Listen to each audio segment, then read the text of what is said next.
The rest and digest nerve. Hello and welcome to this earlier edition of Wellness Wednesday. I'm coming a little bit earlier because I've got a very, very special person I am going to see this afternoon. So maybe in your life you've experienced some ongoing chronic gut issues, maybe ongoing chronic stress. Hello, past 2 years.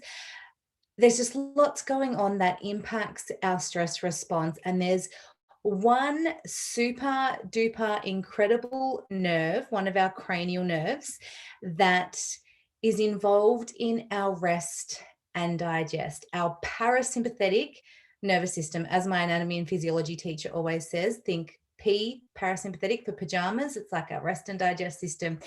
So we can focus, and I'm speaking from my experience, we can focus so much on our mind health, our minds, like the words we say, the thoughts we think when we're talking about our mind health. Obviously, makes sense, right? When we're focusing on our gut health, we focus on food and all the things that we can do to support our gut health, as well as manage stress, because we know I harp on about that all the time and how it impacts our bodies.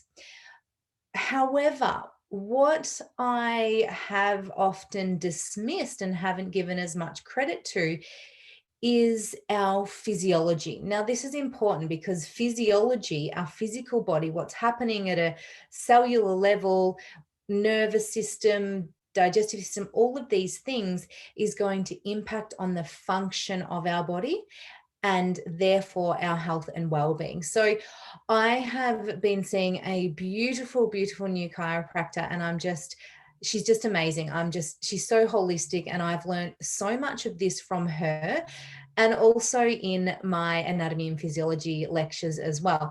And I had one of beautiful Karen, one of my friends, commented on my posting about the vagus nerve, about how it keeps coming up for her. The same thing was happening for me. And I'd actually heard about the vagus nerve all the way back in 2014 when I first did my health coaching studies. And as always, when the student is ready, the teacher will appear. And this is why I post these Wellness Wednesdays up here for you guys to come back to them when you're ready. You'll be like, oh, that time she spoke about that vagus nerve thing. Okay.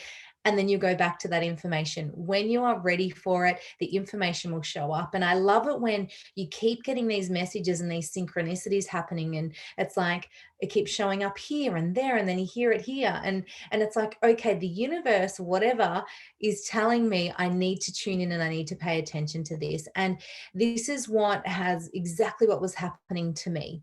So I want to explain about this incredible, incredible nerve, biggest nerve in our body. Goes all the way from, it's a cranial nerve. So cranial comes from our skull, all the way from the bottom of our brain, all the way down into our abdomen, goes through our belly, all our major organs. And it is the main nerve involved in our rest and digest, our parasympathetic nervous system. However, due to modern day life, chronic stress, it impacts on the vagus nerve and its natural ability to be able to calm our bodies down. So in my Understanding Your Hormones webinar, I spoke a lot about the difference between the sympathetic, the fight and flight, and the parasympathetic system. So the vagus nerve helps to produce a lot of the responses that we see in rest and digest. So stimulating our digestion, stimulating our saliva, constricting our pupils, all of the, decreasing our heart rate, because we don't need to run around. We don't need our heart beating blood around our body fast. So also supporting, going to the toilet, all of these things that it helps to support to do. Now, what happens is that because there's a strong link with our gut, the vagus nerve innervates our gut, and it's called that gut-brain connection because of this nerve. Now, stress and our gut, that link between those. This is why, because that vagus nerve and that overstimulation and that rundown that we get from all this stress is causing all of these gut issues, Crohn's, leaky gut, ulcerative colitis, like all of these things. So when our nervous system is not functioning optimally, so when our nerves, this vagus nerve is not sending the signals it needs to, to the appropriate areas, then it can become oversensitive and can lead to things like irritable bowel syndrome. So for all my IBS sufferers out there, like, when you get that stress build up in your system and it feels like, oh my gosh, I need to go to the toilet.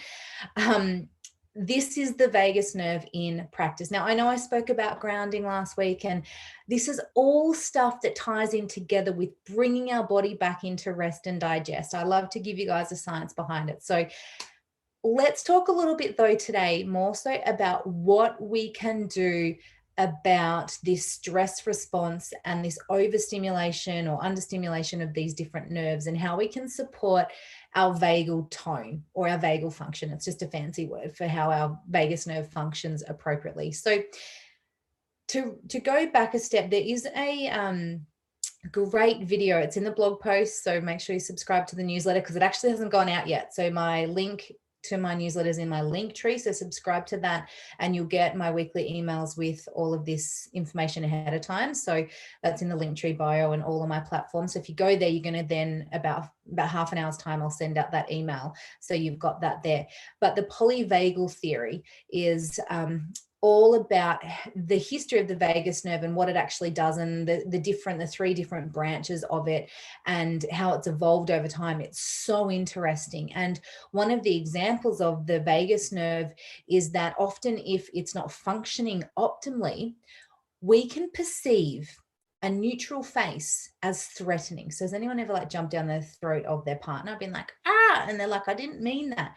So this is that vagus nerve in action. So, or this parasympathetic nervous system is being overtaken by these other more stressful, this fight and flight. So that's what's happening with that. So there's the link to the video in my blog, so you can go and have a look at that. And so I just want to touch briefly, there's more information on the blog post about what we can do, some exercises that we can do to support our vagal tone and that vagus nerve to get us into more of that rest and digest. So the grounding is a great way to be able to do this. I spoke about that last week if you want to check out that video. Deep breathing, I harp on about this all the time. I don't need to go any further into it, I'd hope. But because this nerve goes all the way down and targets the major organs, it's a great way to be able to support it by getting into that deep breath and that rest and digest. Reframing our stress. So any kind of positive emotion can affect the nervous system and the vagal nerve. And so this is what Dr. Bruce Lipton actually talks about this in his book, The Biology of Belief, and all about how positive beliefs can actually reduce inflammation. So worth checking out the blog post. I talk more about this. Singing and dancing. So the vagal nerve comes all the way through the throat and it innervates a lot of the structures that are involved in swallowing. And so singing and dancing and chanting, in particular doing the voo, so making a voo sound, helps to stimulate that vagus nerve. So you can be doing a bit of dancing in the morning and having a little bit of a voo, do it in your bedroom if you're worried about what people will think, or do it outside and voo and sing and give them really something to talk about. But this stuff is researched, it works, guys. Cold plunging. So many of you might have heard about the benefits of the cold shower or the cold plunging. This again works for you to be able to regulate between the rest and digest and the fight and flight systems, going between the hot and the cold. So that's really interesting that the cold plunge ties in with the vagus nerve as well. Gentle movement, we know that has a range of benefits. It helps to stimulate the vagal nerve. There's yoga poses that are really, really good for heart opening and supporting that vagal nerve as well. And the last one is social connection. And how many of us have been deprived of that lately because of what's happening in the world? And so in the polyvagal theory, he talks a lot about how positive emotions can be built by social connection, and social connection builds positive emotions. So it's this flow-on effect and this catch-22 with it. So the vagal nerve philosophy or theory, polyvagal theory, is that it was created in humans to help with that need, serve for a need for community and connection. So there are also many therapies, paid therapies that help, like chiropractic. Acupuncture is really good at stimulating the vagal nerve as well. So there are so many different things that you can do. But if you want to dive deeper into this, check out the polyvagal theory. Just Google it on YouTube. You'll be able to find the video. Subscribe to my newsletter. It's in my blog.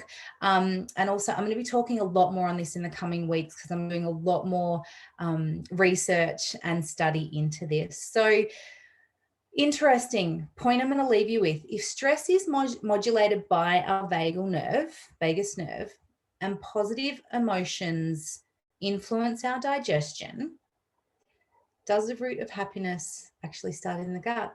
Hippocrates said it. So food for thought. Hey guys, have a beautiful rest of your Wellness Wednesday, and I will see you all next week. Bye for now.